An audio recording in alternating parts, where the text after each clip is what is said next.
Welcome back at the स्काडू centre Prayagraj.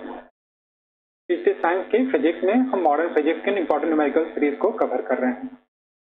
Modern physics का कैसा कि कॉन्सेप्ट आपको पता है, उसी तरह से इस सीरीज में आपको 200 से 300 क्वेश्चन जाएंगे लगातार, जो कि प्रीवियस ईयर क्वेश्चन बेस्ड होंगे।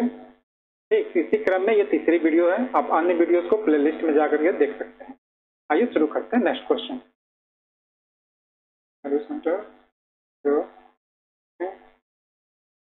next, that is history, science physics, modern physics, mathematical physics. Okay.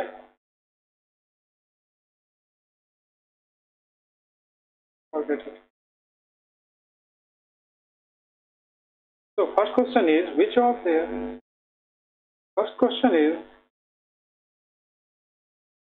of these can be fuel in a nuclear fission reactor? निम्न में से कौन सा नाभिकीय विखंडन रिएक्टर में ईंधन हो सकता है? ऑप्शन ए है कैडमियम, ऑप्शन बी है थोरियम, ऑप्शन सी है हीलियम एंड ऑप्शन डी है ड्यूटेरियम। तो cadmium use as a why not it take it?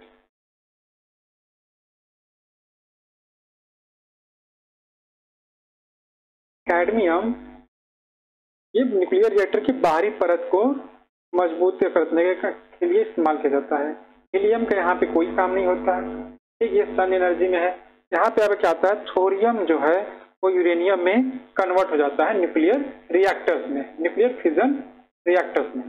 Clear? तो option B is a correct option. Option B is a correct option. Deuterium ड्यूटू को बनाने का काम आता है, न्यूक्लियर रिएक्टर में इसका काम आता है ड्यूटियो का।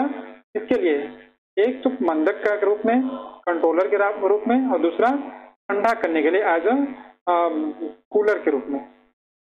ठीक, तो ड्यूटेरियम का न्यूक्लियर रिएक्टर में वर्क है, कैडमियम का है, एंड थोरियम का एज अ ईंधन है। आइए अगला प्रश्न देखते हैं। तो इन चीजों को अलग एक्स्ट्रा ध्यान रखिएगा। आइए अगला प्रश्न देखते हैं। Question number 2, in pure semiconductor शुद्ध अर्धचालक में ऑप्शन ए है holes and holes have a mobility. Electrons होंगे यहाँ पे, sorry that's a mistake.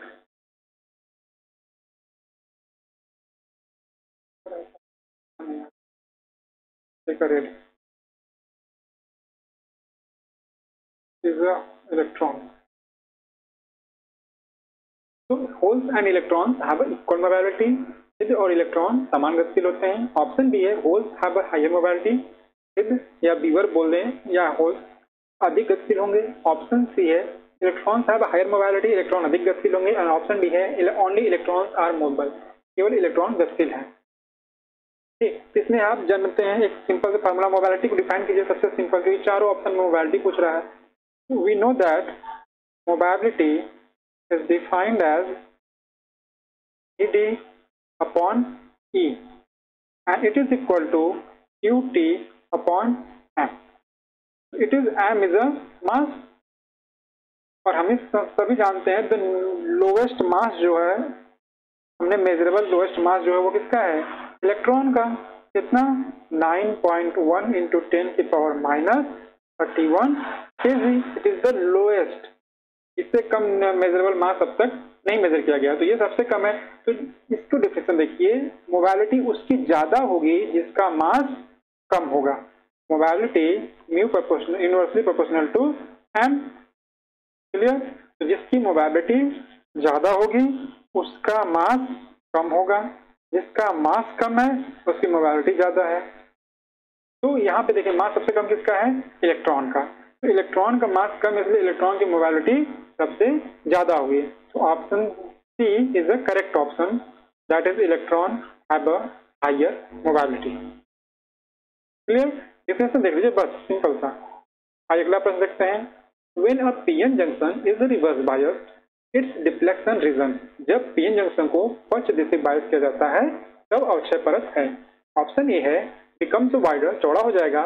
Option B है बिकम्स नैरो, पतला हो जाएगा।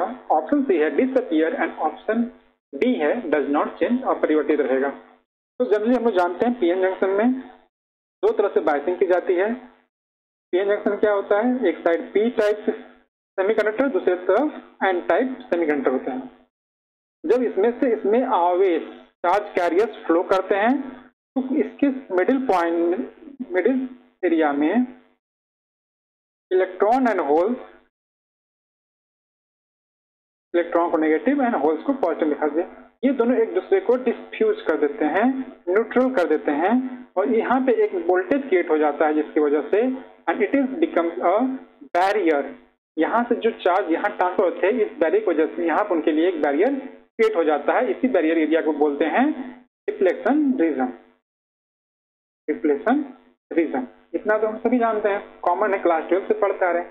अब देखिए ये दो तरह से डिपेंड करता है, एक दो तरह से बाइसिंग की जाती है पी जंक्शन को। एक पी को, इसके पी सिरे को अगर हम लाके पॉजिटिव टर्मिनल से बैटरी के जोड़ दें और एन को नेगेटिव से जोड़ दें, it will called as a forward biasing. Forward biasing called a forward biasing अग्रपथ दिशा। और अगर पी को पॉजिटिव से ना जोड़ करके, पी को पॉजिटिव से ना जोड़ करके नेगेटिव से जोड़ दें और नेगेटिव को पॉजिटिव से जोड़ दें, तो it will be called as a reverse bias, as a reverse biasing. Clear? अब देखिए अगर यहाँ पे पी साइड में सिंपल सा देखते हैं छोटा सा, ये पी ये एन, हमें दोना है रिवर्स बायसिंग, मतलब यहाँ पे हमें एन टर्मिनल को जोड़ना है, नेगेटिव टर्मिनल को जोड़ना है, और यहाँ पे हमें पॉजिटिव टर्मिनल को जोड़ना है। ठीक, ये नेगेटिव पॉजिटिव है, ये नेगेटिव। अट्रैक्शन के कारण यहाँ पे इलेक्ट्रॉन कैरियर जो होंगे वो यहाँ पे इनके नेगेटिव मिल रहा है, इसकी वजह से रिपल्सन होगा, इधर जाएंगे, होल्स इधर जाएंगे। इसकी वजह से ये जो रिवर्स कंडीशन में ये जो डिफ्लेक्शन रीजन है ड्यू टू द रिपल्सन बहुत ज्यादा चौड़ा हो जाएगा। यानी ऑर्डर क्या है 10⁻⁶ मीटर का। डिफ्लेक्शन रीजन का ऑर्डर क्या है 10⁻⁶ metre, nearly it is a 1 micrometre about. So it will become a wider. So option A is correct, that is a wider. When PN junction diode junction is connected in a reverse bias, its deflection region will be the wider. जब PN junction को PN संधि को first induction जोड़ा जाएगा तो उसका जो अवक्षय क्षेत्र है वो चौड़ा हो जाएगा। ठीक, अगर फॉरवर्ड बायस में जोड़ दें तो पतला हो जाएगा क्योंकि वहां पे अट्रैक्शन आ जाएगा। ठीक, फंडामेंटल ध्यान रखिए इसका। अगला प्रश्न देखते हैं, When a nucleus emits a beta ray, what does not change? जब नाभिक से बीटा किरणें उत्सर्जित होते हैं तो कौन सा नहीं बदलता है? ऑप्शन ए है sum of protons and neutron number, option B है प्रोटॉन नंबर, ऑप्शन सी है neutron number and option D है टोटल चार्ज। तो पहले तो देखिए कि न्यूक्लियस से बीटा रे निकलती कब है। हम सभी जानते हैं न्यूक्लियस से 3 तरह की रे निकलती हैं, अल्फा, कौन कौन से? Alpha, beta and gamma. Alpha किसके समान है? That is helium 2He4। Beta एक इलेक्ट्रॉन के समान है, निगेटिव निकलेगा तो निगेटिव बीटा, पॉजिटिव निकलेगा तो प्रोटॉन के समान। ठीक, एंड गामा किसके समान है? That is a high amount of energy. तो ये हमेशा इसके साथ भी निकल सकता है, इसके साथ भी निकल सकता है, बट जनरली ये दोनों साथ में नहीं निकलते हैं। ठीक, तो गामा रे सबके साथ निकलती है, अल्फा बीटा दोनों के साथ। हमारा क्वेश्चन क्या बोल रहा है कि बीटा रे न्यूक्लियस से निकलना है। सपोज हमारे पास एक एलिमेंट है जिसका एटॉमिक नंबर Z है एंड एटॉमिक मास A है।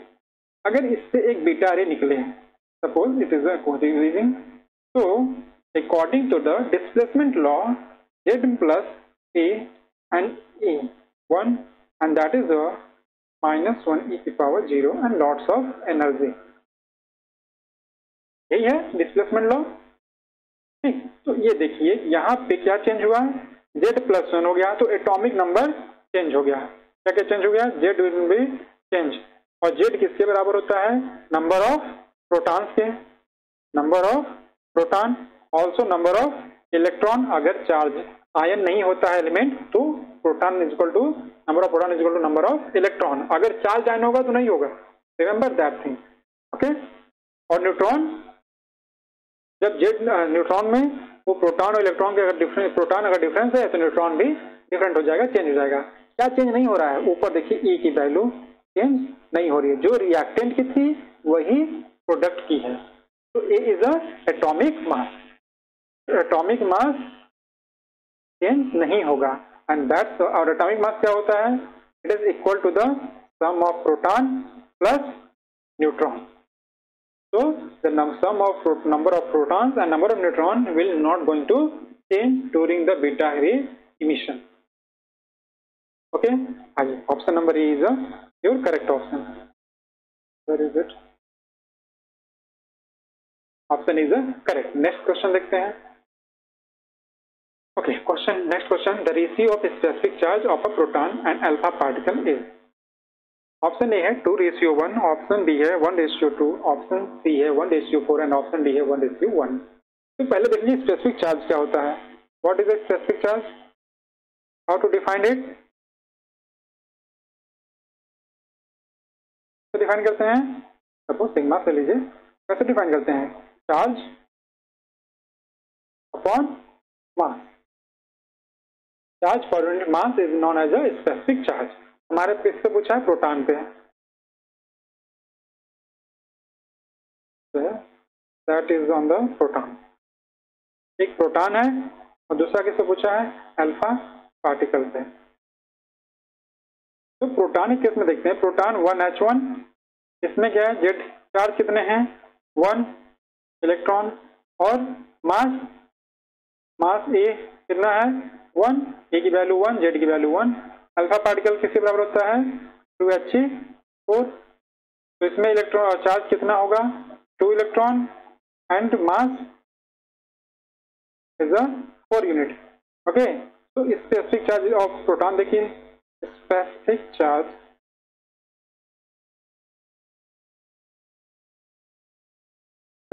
चार्ज ऑफ प्रोटॉन कितना आ रहा है? चार्ज 1 और mass 1, that will become to 1. Same चीज यहां देखते हैं. स्पेसिफिक चार्ज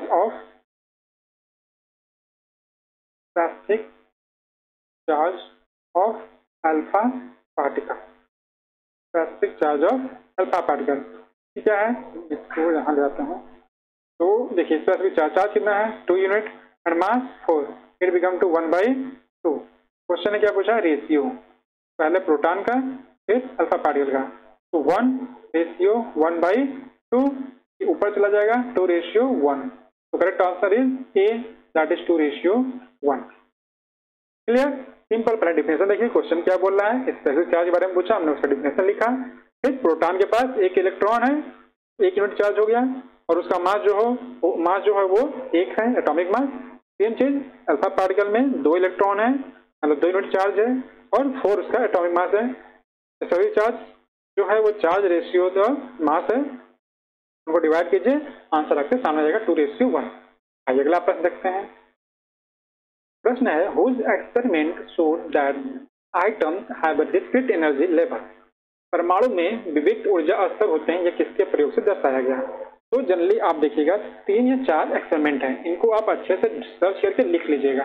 मैं यहाँ नहीं बता रहा हूँ, ये आपके लिए छोड़ रहा हूँ. ठीक, तो पहला तो है डेवजन एंड जर्मर, दूसरा ऑप्शन है फ्रांक, तीसरा है Franck and Hertz and option D है रदरफोर्ड. तो रदरफोर्ड एक्सपेरिमेंट हम लोग को पता है. रदरफोर्ड एक्सपेरिमेंट क्या है? Alpha scattering on gold thin plate. On gold thin plate, ये तो हम लोग को पता है. प्लांक ऐसा कोई एक्सपेरिमेंट आपको मॉडर्न में इसमें उतना नहीं है. ठीक, आपको ध्यान रखना है सिर्फ इन दोनों में. इसने जो है फोर्स थ्योरी को कंफर्म किया है. अब आइडिया लगा लीजिए. और डेविसन जर्मर का जो एक्सपेरिमेंट है, इसने डी ब्रॉगली थ्योरी को कंफर्म किया है. डी ब्रॉगली थ्योरी को कंफर्म किया है. तो फ्रांक बोस थ्योरी में क्या था? सारे इलेक्ट्रॉन जो अपने अपने एक स्थिर कक्षा में ट्रैवल करेंगे, ठीक, रिवॉल्व कर रहे हैं.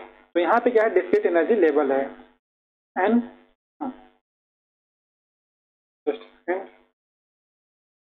ओके, यहाँ पे एनर्जी लेवल अलग है. En is equal to -13.6 upon n square. हर एक एनर्जी लेवल की अलग अलग एनर्जी होगी और यहाँ पे n जो है 1 2 3 डॉट डॉट है, ना कि 1/2 2/3. ऐसा नहीं है. That is a discrete energy state. Charge is also quantize, energy is also quantize. ठीक, यही इस स्टेटमेंट को किसने प्रूव किया? That is Franck and Hertz experiment ने. Option C is the correct option. आइए next question. who postulated that the atom of an who postulated that the momentum of an electron in an atom is quantized. इसने अभिग्रहित किया कि परमाणु में एक electron का संवेग क्वांटाइज होता है, इलेक्ट्रॉन का संवेग क्वांटाइज होता है। ऑप्शन ए है इरविन श्रोडिंगर, ऑप्शन बी है Niels Henrik David Bohr, option C है Louis Victor de Broglie and option D है ओलोफ पाउली। बहुत सिंपल क्वेश्चन है, अभी हम लोगों ने बात किया। तो बोर मॉडल आप बहुत इंपॉर्टेंट है, आप जब भी एग्जाम देने जा रहे हैं, अगर मॉडल फिजिक्स आपके सिलेबस में है तो बोर मॉडल गलती से मत छोड़ेगा, इससे 4-5 क्वेश्चन तो पक्का आएंगे आपके। अगर मॉडल फिजिक्स क्वेश्चन बनेगा तो बोर मॉडल से ही उठते हैं। ठीक, तो पहला इसका मॉडल है इलेक्ट्रॉन और रिवॉल्विंग इलेक्ट्रॉन्स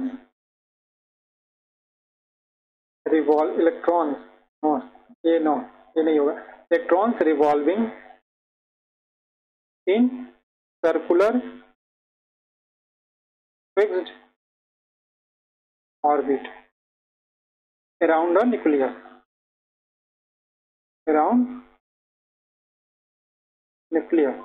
फर्स्ट दूसरा स्टेटमेंट क्या था? सिर्फ वही इलेक्ट्रॉन मूव करेंगे जिनका लीनियर एंगुलर मोमेंटम जिसके एच का पूर्ण गुणज है, दैट इज योर इलेक्ट्रॉन का संवेग क्वांटाइज्ड है। ये जो संवेग है, मोमेंटम है, ये क्वांटाइज होगा क्योंकि n इज इक्वल टू 1 2 3 है। ये क्या होगा? क्वांटाइज मतलब packet, quanta packet, that is a quantize.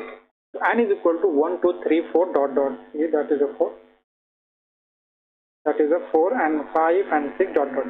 ना कि ये 1 1 by 2 2 by 3 3 by 4 ऐसे नहीं है। 1 2 3 दैट इज पैकेट फॉर्मेट में है, काउंट कर लिया हमने, दैट इज क्वांटाइज्ड फॉर्म। तो यहाँ पे आ गया इसका दूसरा नंबर। तीसरा लॉ, इसका तीसरा स्टेटमेंट क्या था? तीसरा एमबीआर, तीसरा एनर्जी स्टेट जो है EF माइनस EI जो है वो H न्यू है। जो एनर्जी रिमूव करेंगे ये, अगर कोई इलेक्ट्रॉन बाहरी कक्षा से ऊपर की कक्षा हायर एनर्जी स्टेट से लोअर एनर्जी स्टेट में जाएगा तो वो एनर्जी मैक्स प्लैंक की थ्योरी के अनुसार क्वांटा के फॉर्म में एनर्जी को रिलीज करेगा। सिंपल सा ये H न्यू, ये इसका क्वेश्चन है। मैक्स प्लैंक की थ्योरी पहले आई हुई थी क्या कि सारे एनर्जी जो है वो एक क्वांटा के फॉर्म में रिलीज होती है। ठीक, ये क्या है? Bohr model. तो आपका आंसर क्या है? Option number B is a correct answer. ये यहाँ पे option B is the correct option. अब अदर को देख लेते हैं क्या क्या इन्होंने कंट्रीब्यूट किया है। तो पहला देखिए ये है ओलोफ पाउली। ये पाउली क्या स्टेटमेंट है? Uncertainty Wolfram Pauli uncertain principle and Wolfram Pauli uncertain principle. चलिए नेक्स्ट क्वेश्चन देखते हैं। What is the cause of nuclear fission? Nuclear विखंडन का कारण क्या है? ऑप्शन ए है सेंट्रीफ्यूगल फोर्स, ऑप्शन बी है कूलॉम फोर्स, ऑप्शन सी है surface tension and option D है डिस्कस फोर्स। यही है सिंपल सा आपका, आपने अभी उसको पढ़ा है। बोर के बाद क्या आता है? Sommerfeld alpha experiment, Rutherford experiment, Rutherford alpha experiment. इसके कंक्लूजन क्या है? रदरफोर्ड अल्फा एक्सपेरिमेंट कंक्लूजन, इनमें कंक्लूजन में बहुत सी दो चीजें थी, इनको आप अच्छे से ध्यान रखिएगा। Number 1, atom consist of nucleus which is a positive. Nucleus क्या है? पॉजिटिव चार्ज है, ये बताया इन्होंने। साथ ही इन्होंने मेजरमेंट किया है ऑर्डर बोलिए या साइज बोलिए, साइज ऑफ एटम जो है वो है 10⁻⁻10 मीटर, इन्हीं के एक्सपेरिमेंट से डिटरमाइन हुआ। और दूसरा क्या है? साइज या रेडियस, इसको क्या बोल रहा हूँ, रेडियस ऑफ एटम न्यूक्लियस, इसका जो ऑर्डर है वो 10⁻15 मीटर है। ये क्या है? रदरफोर्ड।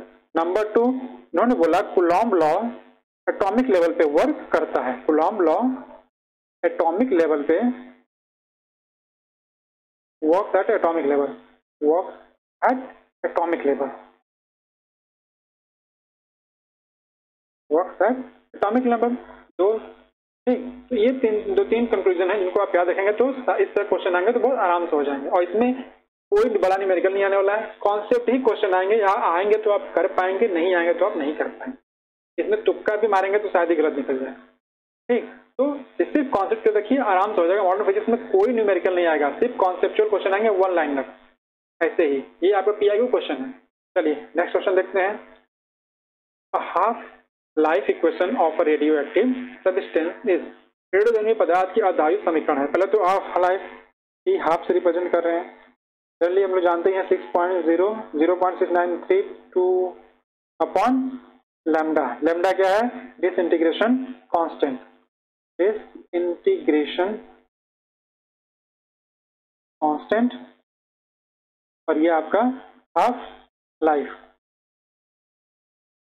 Half life. ठीक, तो ये इनके बीच में रिलेशन है। तीन टर्म है, आपको बस ये तीनों याद रख लेंगे, आपके सारे न्यूमेरिकल अगर आएंगे मॉडर्न फिजिक्स में तो हो जाएंगे। क्या क्या है? टी हाफ है, हाफ लाइफ, उसके बाद डिसइंटीग्रेशन कांस्टेंट, अनेक है एवरेज टाइम, एवरेज लाइफ। ये तीन और तीनों के बीच में रिलेशन आपको ध्यान रखने हैं। इतना देंगे तो आराम से सारे क्वेश्चन हो जाएंगे। यानी उसे T half is equal to T average is equal to 1.44 T half, one है, हाँ टी हाफ ऐसे हैं। इनके बीच में, तीनों के बीच में आप रिलेशन अच्छे से लिख के याद कर लीजिए, आपको लेक्चर कॉन्सेप्चुअल वीडियोज नीचे मिल जाएंगे। ठीक, आगे बढ़िए। ये तीनों हैं, ये भी है, इसको आप ध्यान रखिए। पहले प्रश्न देखते हैं, ऑप्शन इज करेक्ट। कुछ लोग सिर्फ ऑप्शन देखते हैं, इसलिए ऑप्शन बताना जरूरी है। आज अगला प्रश्न देखते हैं। ऑप्शन है which is radio active isotope of hydrogen, hydrogen के रेडियो एक्टिव समस्थानिक कौन से हैं? तो ऑप्शन ए है प्रोटियम, ऑप्शन 2 है बी है 1s3, ऑप्शन सी है 1s2 एंड ऑप्शन डी है ऑल ऑफ दीज। ठीक, तो जनरली में जानते हैं रेडियो के हाइड्रोजन के तीन आइसोटॉप हैं, 1h1, 1h2 and that is 1s3। Protium इसको बोलते हैं, ये है ड्यूटेरियम, टेरियम, ये है protium, deuterium, tritium, tritium, protium, deuterium and tritium. ठीक, यही आपका है स्टील ऑटो बनाने के लिए और हैवी ऑटो बनाने के लिए। ठीक, तो यहाँ पे जो रेडियोएक्टिव एलिमेंट है वो है आपका tritium isotope. It is a radioactive isotope, radioactive isotope. Clear? आइए नेक्स्ट क्वेश्चन से, option number B is the correct option. Next question देखते हैं। A radioactive element A on a disintegration gives two elements B and C. If B is a helium and C is the element of atomic number 90 and atomic mass 234, the element A is। एक radioactive तत्व A विखंडित होकर के B और C बनाता है। यदि B helium है तथा C का परमाणु क्रमांक 90 और परमाणु भार 234 है तो तत्व A क्या है? क्वेश्चन क्या बोला? A एक एलिमेंट है, ठीक, ये डिसइंटीग्रेट हो रहा है, इसमें B एंड C। B क्या है? B is a helium, 2He4। साथ में C एक एलिमेंट है, इसका एटॉमिक नंबर 19, एटॉमिक मास 234 है। तो एलिमेंट E क्या है? बस उसे बैलेंस कर दीजिए। तो प्रोडक्ट में जो Z की वैल्यू है रिएक्टेंट उतनी होनी चाहिए। ये है ना कंजर्वेशन ऑफ मास, उसको फॉलो करते हुए A की वैल्यू पर कीजिए तो 234 and 238, 4 and 234, 238 it will be, and next is going to 90 plus 2, that is a 92। Isotope को नहीं बोला इसने कहीं पे, आइसोटॉप नहीं, ये आइसोटॉप नहीं है। 92 to 92 and 234, 238 आएगा। ऑप्शन शायद कहीं मिस्टेक दे दिया हो, गलत मैंने गलत देख दिया हो, तो 92 देख लीजिए, that is a uranium. Option number A is a correct. डेट से मैच कर दिया 92, अदरवाइज है 88, 90 एंड 91। तो option number A is a correct option. Next question, option A है quantity of radioactive minerals which undergo 10 की power 6 disintegration per second is called. जैसे घाते 6 विखंडन प्रति सेकंड किस मात्रक के बराबर होता है? ऑप्शन ए है बैकुलर, ऑप्शन बी है रदरफोर्ड, ऑप्शन सी है क्यूरी एंड ऑप्शन डी है फैराडे। तो पहला चीज में याद रखिए कि फैराडे जो है ये एक रेडियो एक्टिव एलिमेंट का यूनिट नहीं है। It is not a radio active unit. Radio active unit ये नहीं है। बाकी ये तीनों जो है वो रेडियो एक्टिव एलिमेंट हैं, तीनों वैज्ञानिक के नाम हैं और तीनों ने रेडियो एक्टिविटी में वर्क किया है। ठीक, Becquerel is the father of radioactivity, इन्होंने रेडियो एक्टिविटी की खोज की, रेडियो एक्टिविटी खोज की बैकुलर ने। ठीक, रदरफोर्ड भी इसके यूनिट है। तो रदरफोर्ड की जो यूनिट है 10 की पावर 6 dps इसको बोलते हैं, disintegration per second. It is 1 Rutherford, it is equal to 1 Rutherford. और क्यूरी की जो यूनिट है 1 क्यूरी जो है 1.38 इंटू 10 की पावर 7 है I think, and that is a DPS. इसको आप चेक कर लीजिएगा 7 है या 10 है।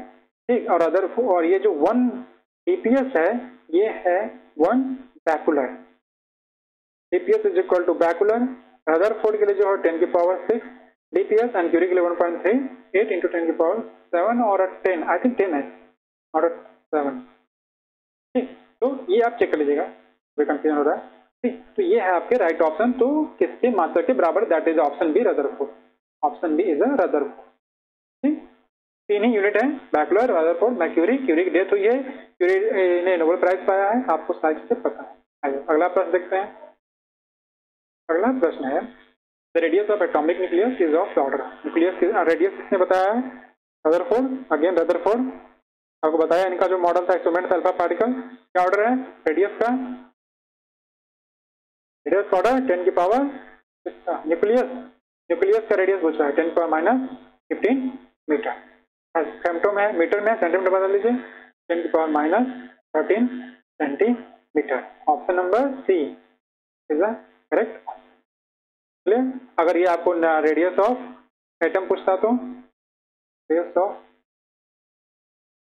एटम पूछता तो 10 की पावर माइनस 10 मीटर, सेंटीमीटर 10 की power minus 8 centimetre. Next question, which of the following will not travel with the speed of light? तो number A de Broglie wave, number B option B X ray, option C gamma ray and option D all of this. Answer कीजिए, बहुत simple question है। तो generally इसके लिए आपको एक चीज और बताता हूँ, electromagnetic spectrum. Electromagnetic spectrum short note सुनाते रहिएगा, जो जो एक्स्ट्रा आपको बता रहा हूँ इससे बहुत हेल्प मिलेगी पूरे सिलेबस को रिवाइज करने में। और यही एनालिसिस से पीआईक्यू का पीआईक्यू लाने का मतलब क्या है? अगर आप उसके अदर ऑप्शन को नहीं समझ पाएंगे तो क्वेश्चन कभी रिपीट नहीं होता, टॉपिक रिपीट होती है। अगली बार आपसे क्वेश्चन ये नहीं पूछेगा कि एक्सरे कितनी वेवलेंथ है, स्पीड ऑफ लाइट के साथ चल रही है कि नहीं, पूछेगा कि इसमें गामा रे की अलग विशेषता पूछ देगा, कोई और नई वेव्स यहाँ पे आ जाएंगी। तो कौन कौन सी आ सकती है उसी के लिए हम लोग इतना एनालिसिस करते हैं। चलिए देखते हैं इलेक्ट्रोमैग्नेटिक स्पेक्ट्रम में क्यों बता रहा हूँ। पहला आता है आपका रेडियो वेव, रेडियो वेव। फिर आता है आपका माइक्रो, फिर अल्ट्रा, फिर विजुअल, फिर इंफ्रा, फिर एक्सरे, फिर गामा। ये सारे इधर उधर हो सकता है, मुझे लग रहा है आयर इधर है क्या, इंफ्रारेड नहीं, इधर सही है। ये जो है आपके सबके सब क्या है? रेडियो रेडिएशन, इलेक्ट्रोमैग्नेटिक रेडिएशन है, इलेक्ट्रोमैग्नेटिक वेव है, इलेक्ट्रोमैग्नेटिक रेडिएशन, इलेक्ट्रोमैग्नेटिक वेव है। और इलेक्ट्रोमैग्नेटिक वेव क्या होती है? Speed of sunlight. और लाइट की स्पीड आपको पता है that is C. In vacuum की इसकी वैल्यू कितनी होती है? स्पीड ऑफ लाइट जो है वो वैक्यूम में 3 × 10⁸ मीटर पर सेकेंड है। बट अगर मीडियम को चेंज करेंगे तो वैल्यू थोड़ी सी चेंज होती है, क्योंकि सी इज इक्वल टू क्या होता है? 1/√μ²ε²। ये also depend on the medium. अगर ये वैक्यूम नहीं होगा तो ये हो जाएगा एप्सिलॉन × εr। ठीक है, ε0 × εr ये हो जाएगा आपका एप्सिलॉन, तो ε0 चेंज हो जाएगा। चलिए वो अलग चीज है। यहाँ पे हमारा टॉपिक है which following will not travel with the speed of light. तो gamma is electromagnetic wave, it is a part of speed light, it also going to travel with the speed of light. X-ray is also speed part of electromagnetic wave. It is obviously it is going to travel with the speed of light. तो X-ray और gamma ray दोनों प्रकाश के part हैं, electromagnetic wave हैं, इसलिए ये भी प्रकाश के चाल से चलती हैं। क्लियर? बचा कौन? De Broglie wavelength. तो डी ब्रॉगली वेवलेंथ का कॉन्सेप्ट है lambda is equal to H upon P. ये इनका डी ब्रॉगली समीकरण है, वेवलेंथ है, और इसको लिखते हैं एच अपॉन एम भी। और ये डी ब्रॉगली की जो वेवलेंथ है ये किसकी वेव है? मैटर वेव है। ये क्या है? Matter wave. वो वेव है, ये मैटर वेव है। मैटर वेव क्या है? कोई भी एलिमेंट अगर मूव कर रहा है, पोजीशन चेंज कर रहा है, तो उससे एक वेव जनरेट होगी, और वो वेव की जो वेवलेंथ जो होगी वो lambda is equal to H upon M B होगी, जहाँ पे एच जो है वो प्लैंक कांस्टेंट है, मास जो है उस मोशन करते हुए ऑब्जेक्ट का मास है, और भी जो है उसकी मोशन वाली वेलोसिटी है या स्पीड है। समझ में आया? Lambda is equal to H upon M B. तो ये जो भी है, हो सकता है हमने बहुत छोटा सा पत्थर मारा है, स्पीड ऑफ लाइट यहाँ पे सी से कंपैरिजन नहीं है, अगर हम उसको रखेंगे तो भी आ जाएगा। ठीक, तो यहाँ पे जो वेव जा रही है डी ब्रॉगली वेव में, वो मैटर के साथ एसोसिएटेड है, इसलिए ये स्पीड ऑफ लाइट से नहीं चलेगा। क्लियर? तो option A is a correct option, that is de Broglie wave. It is not going to change with the not going to travel with the speed of light. Clear? अगला अपन देखते हैं। Next question है nuclear sodium. Liquid sodium is used in a nuclear reactor. Its function is, द्रवित sodium का कार्य nuclear reactor में होता है। ऑप्शन ए है to collect the reaction product, option B है to act as a heat exchanger, option C है to absorb the neutrons in order to control the chain reaction, option D है to act as a moderator to slow down the neutron. वही nuclear reactor है आपका। तो आपको बताया था generally होता क्या है, एट अ रूम टेम्परेचर पे, at a common temperature use कर लेते हैं, एट अ ऑर्डिनरी टेम्परेचर पे जो होता है वहां पे दो चीजें यूज करती हैं एज ऑर्डिनरी टेम्परेचर पे। As a cooler water H2O and heavy water T2O को एज कूलर के रूप में न्यूक्लियर रिएक्टर में इस्तेमाल कर लिया जाता है। ठीक, रूम टेम्परेचर पे जब इसे डील किया जाता है, मतलब 300 केल्विन पे, तो वहां पे यूज करते हैं liquid sodium. Liquid sodium as cooler as well as heat exchanger, as well as heat exchanger. ठीक, तो ऑप्शन क्या हो गया? Option B is the correct, that is option B is the correct. So liquid sodium is used in nuclear reactor as a to act as a heat exchanger. ठीक, moderator group में कौन use करते हैं? Controller है, slow down करने के लिए। Cadmium के रॉड यूज करते हैं इसमें, ऑप्शन बी में आपका एब्जॉर्ब करने के लिए। तो इस तरह से सारे, ये एक न्यूक्लियर रिएक्टर है, इसको अच्छे से देख लीजिएगा, ऑब्जेक्टिव कॉन्सेप्चुअल वीडियो में आपको अच्छे से मिल भी जाएगा। चलिए नेक्स्ट क्वेश्चन देखते हैं, जल्दी अपलोड हो जाएगा। Thank you for watching and